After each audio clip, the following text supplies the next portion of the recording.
A la luz de la palabra.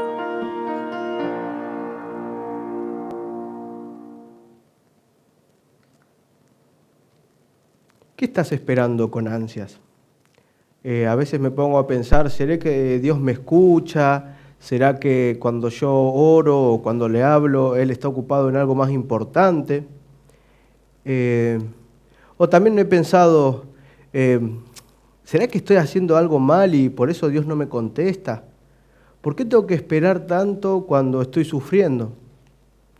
Si alguna vez te hiciste alguna de estas preguntas, espero y me gustaría que Dios te hable a través de este programa, de este videíto, para poder hacerte entender que Dios nos ama y que siempre Él está esperando, que siempre Él está atento a nuestro clamor y sobre todo que sus tiempos son perfectos y no los nuestros.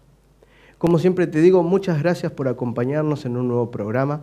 Gracias porque estás ahí del otro lado. También gracias porque nos llegan muchos mensajitos de aliento para que podamos seguir adelante, ¿no? Esforzando, trabajando, predicando que Cristo pronto viene a buscarnos.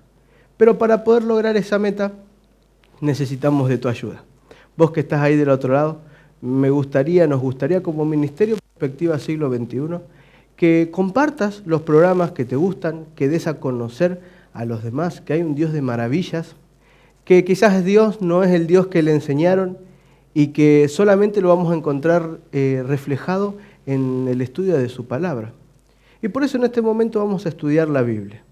Si tenés la Biblia ahí a mano, te invito a que las busques, y si no, te invito a que por ahí prendas el celular, la tablet, no sé a través de dónde nos estarás viendo o a través de qué dispositivo usás. Si no tenés una Biblia y te gustaría tener un papel, escribinos a través de los medios de contacto que ya conocés, que van a ir apareciendo, y de esa manera podemos ver la manera de hacerte llegar un ejemplar de la Biblia. Acordate que todo lo que tenés que aprender o todo lo que vamos a enseñar tiene que estar cimentado en la palabra de Dios. Y hablando un poquito acerca de esto, de que, no sé si te pasa, a mí me pasa, ¿no? Y una de las características que más me destaca es mi ansiedad, ¿no? El querer todo ya. Eso me lleva a vivir una vida de muchos altibajos. Y a veces me siento mal porque digo, al final si Dios es quien me está supliendo lo que falta, si confío en Dios, ¿por qué a veces tomo decisiones apuradas o por qué a veces, sinceramente, mis decisiones no reflejan lo que Dios quiere para mi vida? Y ¿saben algo? Si alguna vez te preguntaste o te pasó esto por la cabeza, no somos los únicos. Y en la Biblia encontramos muchos ejemplos. Y hoy vamos a leer y aprender dos versículos que están, dos historias, no solamente dos versículos, sino que están relacionadas entre sí. Y para la primera, ahí que tenés tu Biblia ya en mano, te invito a que vayas al primer libro de Reyes. Al primer libro de Reyes, el capítulo 19. Y en la época en la que se escribe este versículo, estos libros, este libro, ¿no? Quien redacta estos versículos, es una parte muy importante en la historia del pueblo. ¿Saben? A lo largo de la historia Israel siempre tuvo muchos altibajos. Un día decía adorar a Dios y al día siguiente lo estaba traicionando. Y así somos nosotros también, me parece, ¿no? Un día decidimos que somos hijos de Dios, que lo vamos a servir a donde sea, y al día siguiente estamos ya haciendo lo que a nosotros nos parece lejos de lo de Dios. Y Elías había enfrentado a 450 profetas de Baal.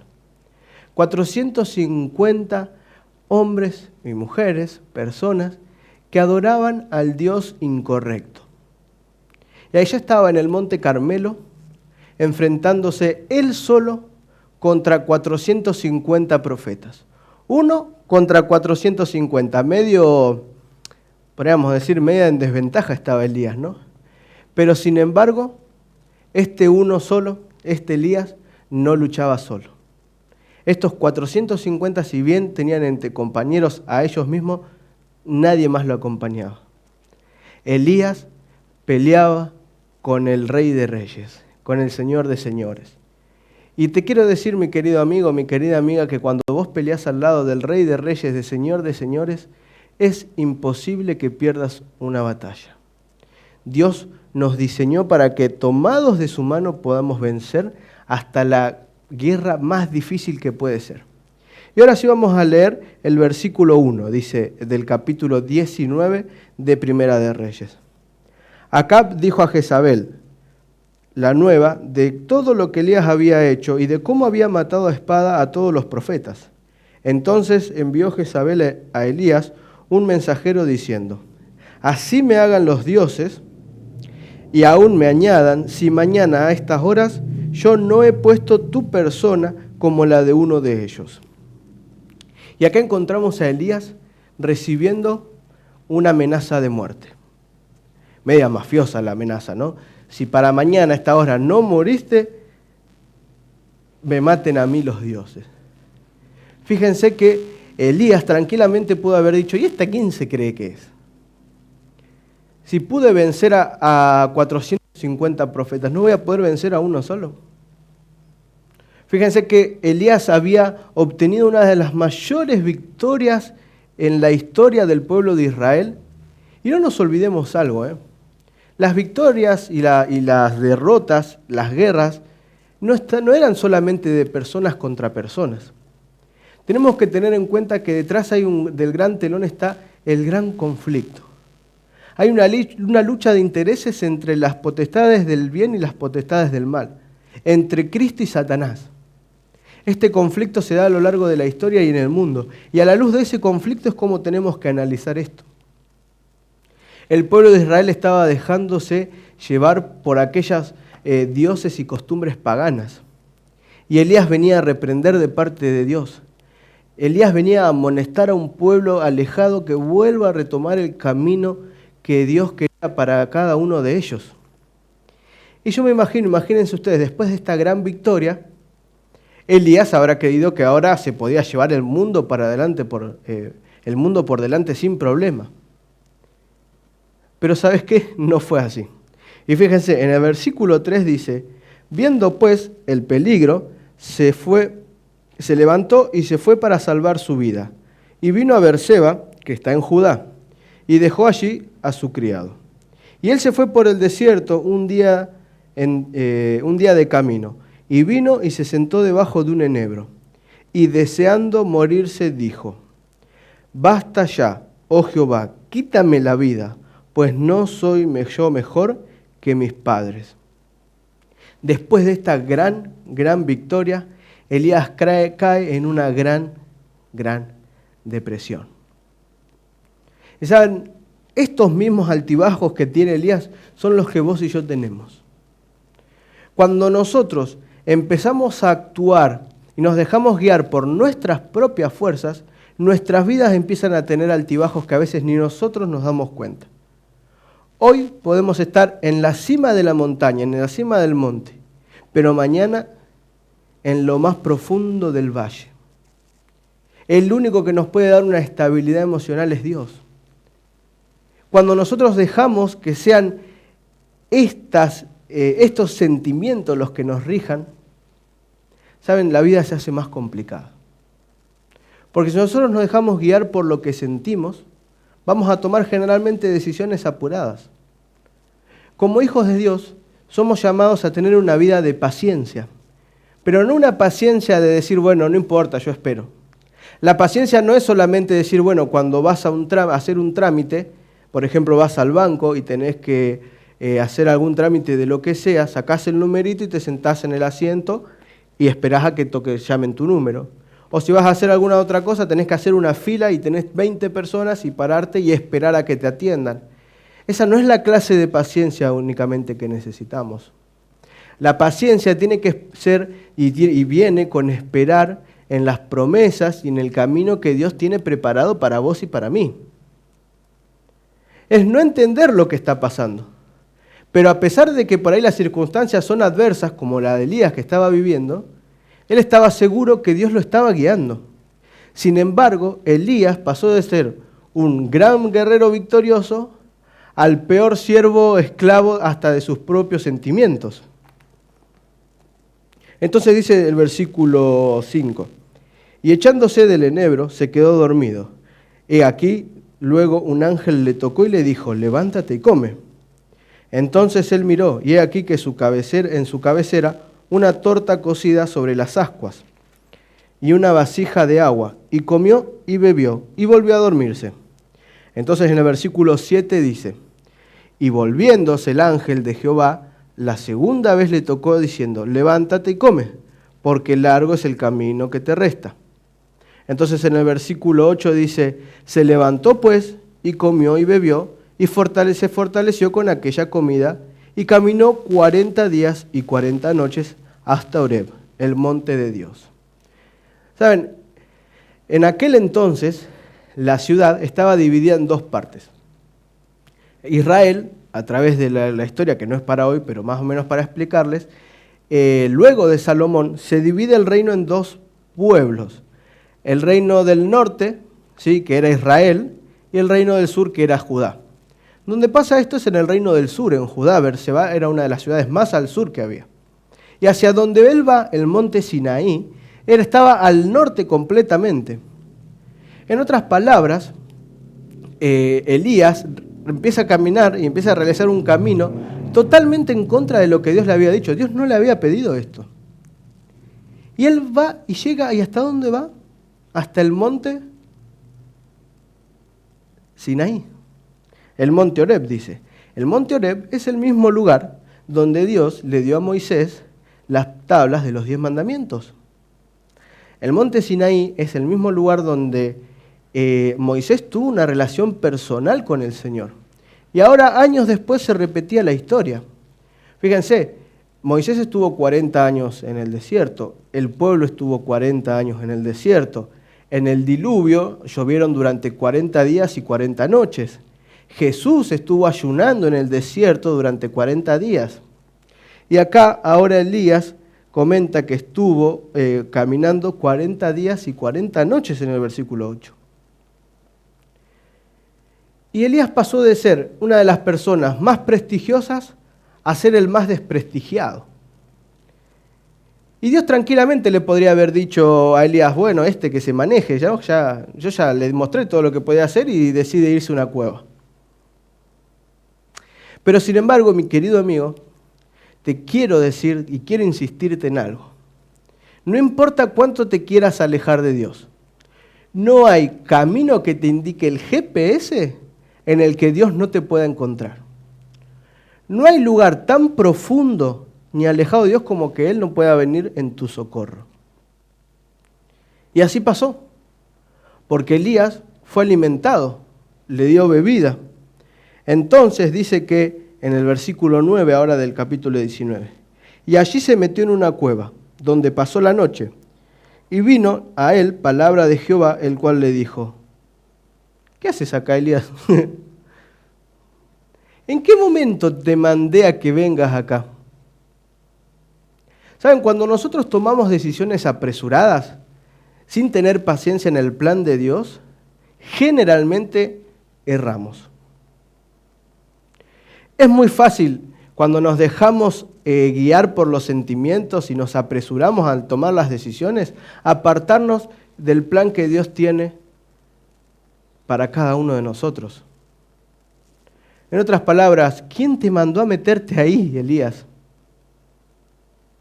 ¿Quién te dijo que vengas hasta acá? Y saben, en medio de ese lugar oscuro, la cueva fue el aula y el Señor el maestro de Elías. El Señor le quería mostrar que Él tenía muchos planes y muy importantes para él. Y si hay algo que tenemos que aprender en esta parte de la historia de Elías, es que primero y principal, todos somos humanos. No importa cuántos nos alejemos de Dios, Él siempre va a venir a nuestro rescate. No importa cuánto nos queramos ocultar de Él, Él siempre nos va a estar buscando. Cuando tomes decisiones en tu vida, no lo hagas apresuradamente. Tenés que pensar y repensar si lo que vas a hacer es la voluntad de Dios. Es momento de ser pacientes en la vida. Pero no paciente, como te decía, ¿no? Sentarnos a esperar, sino una paciencia de entender de que, bueno, no sé lo que está pasando ahora, pero yo sé que Dios está al control de mi vida. Fíjense, ahora vamos a ver otra historia que está media relacionada con esto, pero ahora vamos a ir al Nuevo Testamento. Y para ello vamos a ir al libro de Lucas. Lucas es el tercer evangelio que encontramos en el Nuevo Testamento. Y acá Jesús, otra vez teniendo que enseñarle a sus discípulos. Otra vez Jesús teniendo que mostrarles que lo que ellos pensaban o decían no era lo que Dios quería realmente. Fíjense que en el versículo 51 dice que del capítulo 9, por favor vayan con sus Biblias, Lucas 9, el capítulo 9, versículo 51 dice: cuando se cumplió el tiempo en que había de ser recibido arriba, afirmó su rostro para ir a Jerusalén. Ubicándonos en contexto histórico, ya estábamos en el fin del ministerio de Cristo. El ministerio hacia Jerusalén, el viaje que realiza a Jerusalén, de Judea, de Galilea a Jerusalén, él ya sabía que iba a Jerusalén y que la sombra de la cruz lo estaba persiguiendo. Él ya sabía que el desenlace de este viaje que estaba haciendo iba a ser su muerte en la cruz. Pero ya estaba todo predicho, las profecías ya lo anunciaban. Y Cristo, sabiendo cuál iba a ser su final, dice que afirmó su rostro. Quiere decir que tomó la decisión y confiando en su Padre, avanzó. Y eso es a lo que nosotros somos llamados, a confiar en el plan de Dios y a avanzar. Dice en el versículo 52, que envió mensajeros delante de él, los cuales fueron y entraron en una aldea de samaritanos para hacerle preparativos. Mas no le recibieron, porque su aspecto era como de ir a Jerusalén. Y acá manda a dos personas muy particulares, a Jacobo y a Juan, estos hermanos. Entonces dice que ellos, nosotros tenemos que entender que ellos eran judíos. Y entre judíos y samaritanos no se llevaban muy bien. Todo comenzó mucho tiempo atrás cuando el pueblo asirio conquista Israel. Acuérdense que era el reino del norte, no en su totalidad, ¿no? En la época en la que Jerusalén, diríamos en que Israel estaba dividido en dos reinos. O sea, conquista la parte de norte de Israel, la ciudad de Israel, el pueblo de Israel. Cuando Asiria conquista a los israelitas, no los extermina, al contrario, ¿sabe qué hace? Agarra y pone otros asirios y diferentes de gente de diferentes pueblos y lo empieza a juntar. Entonces se empieza a interpolar de judíos, israelitas, con personas de otras religiones, podríamos decir, y de otros pueblos.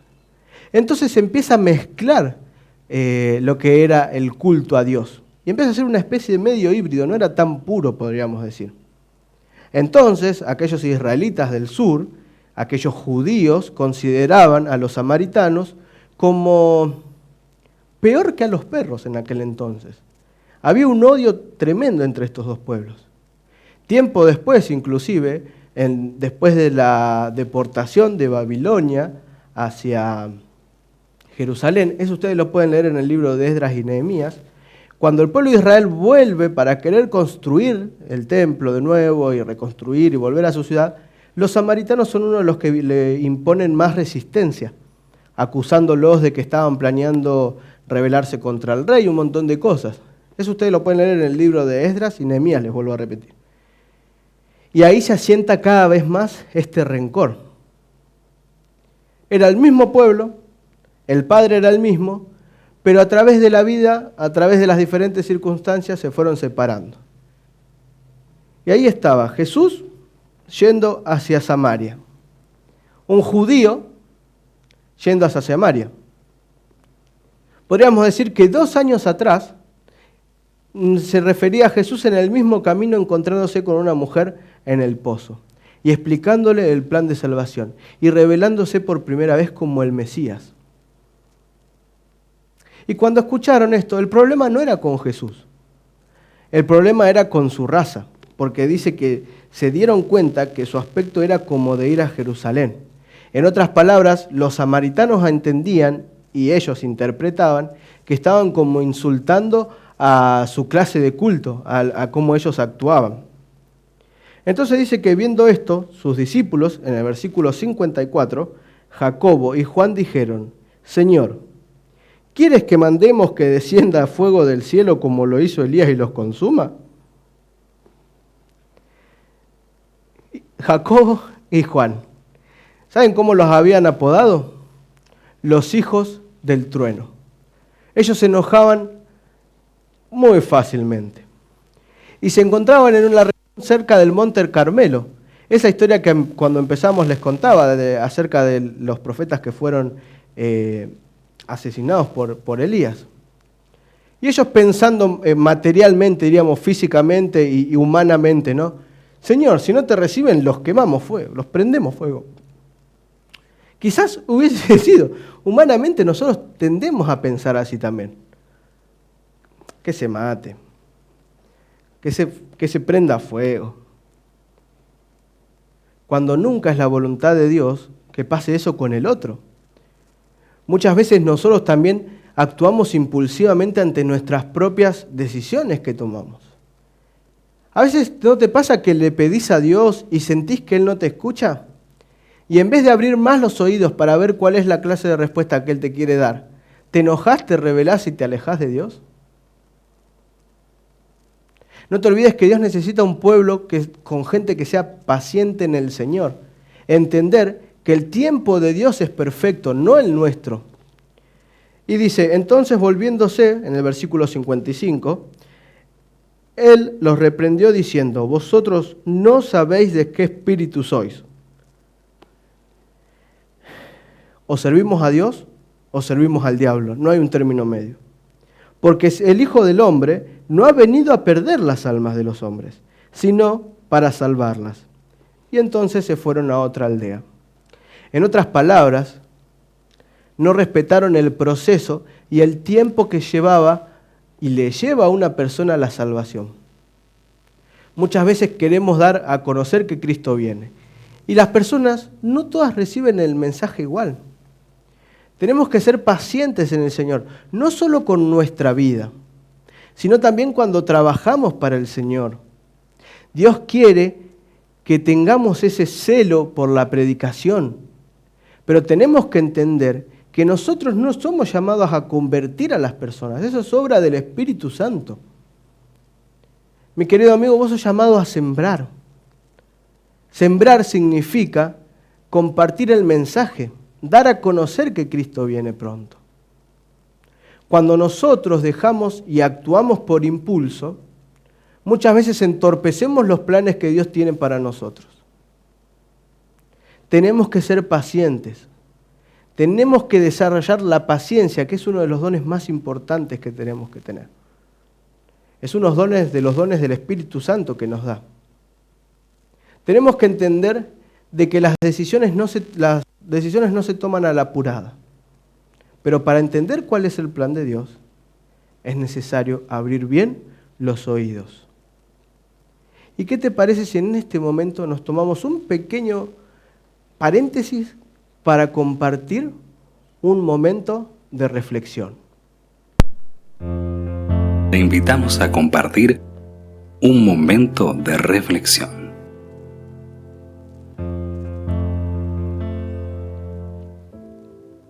Hay algo muy curioso que ocurre con el bambú japonés y que lo transforma en no apto para impacientes. Siembras la semilla y la abonas y te ocupas de regarla constantemente. Durante los primeros meses no sucede nada apreciable. En realidad no pasa nada con la semilla durante los primeros 7 años, a tal punto que un cultivador inexperto estaría convencido de haber comprado semillas infértiles. Sin embargo, durante el 7º año, en un periodo de solo 6 semanas, la planta de bambú crece más de 30 metros. ¿Tardó solo 6 semanas en crecer? No, la verdad es que se tomó 7 años y 6 semanas para desarrollarse. Durante los primeros 7 años de aparente inactividad, este bambú estaba generando un complejo sistema de raíces que le permitirían sostener el crecimiento que iba a tener después de 7 años. Sin embargo, en la vida cotidiana muchas veces queremos encontrar soluciones rápidas, triunfos apresurados, sin entender que el éxito es simplemente el resultado del crecimiento interno y que éste requiere tiempo. Quizás por la misma impaciencia, muchos de aquellos que aspiran a resultados en corto plazo abandonan súbitamente justo cuando ya estaban a punto de conquistar la meta. Estaría difícil convencer al impaciente que solo llegan al éxito aquellos que luchan de manera perseverante y coherente y saben esperar el momento adecuado. De igual manera, es necesario entender que en muchas ocasiones estaremos frente a situaciones en las que creemos que nada está sucediendo, y esto puede ser extremadamente frustrante. En esos momentos todos tenemos que recordar el ciclo de maduración del bambú japonés y aceptar que en tanto no bajemos los brazos ni abandonemos por no ver el resultado que esperamos, si está sucediendo algo dentro nuestro. Estamos creciendo, madurando. Quienes no se dan por vencidos van gradual e imperceptiblemente creando los hábitos y el temple que les permitirá sostener el éxito cuando éste al fin se materialice.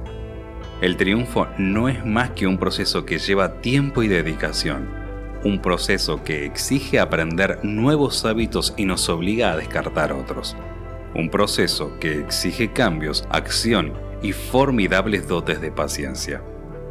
Hebreos capítulo 6, versículo 12 dice lo siguiente: que no os hagáis perezosos, mas imitadores de aquellos que por la fe y la paciencia heredan las promesas. En el Salmo, el capítulo 37, el versículo 4 y 5, vamos a encontrar lo siguiente: deleítate asimismo en Jehová, y Él te concederá las peticiones de tu corazón. Encomienda a Jehová tu camino, y confía en Él, y Él hará. Es momento de dejar todo lo que nos separa de Dios a un costado. Es momento de entender de que Dios está conmigo y está con vos, está con cada uno de nosotros, en la cima del monte, como también en la cueva más profunda. No te olvides que Dios es Dios y Él siempre está obrando en nuestro favor, aunque vos hoy no lo veas. Mi querido amigo, mi querida amiga, no arregles o no intentes siempre querer arreglar las cosas por tu cuenta. Encomienda a Jehová tu camino y deja que tu Padre Celestial se encargue. Hay muchas cosas razones por las que tenemos que esperar el plan de Dios. Y en todas el común denominador es el mismo. Dios está esperando el momento más oportuno para que eso nos beneficie. Muchas gracias por acompañarnos en este programa. Como siempre le decimos, hay una segunda parte que está a cargo del licenciado Rubén Ar. Si me estás viendo desde el canal de YouTube, te invito a que accedas a su programa a través del siguiente link.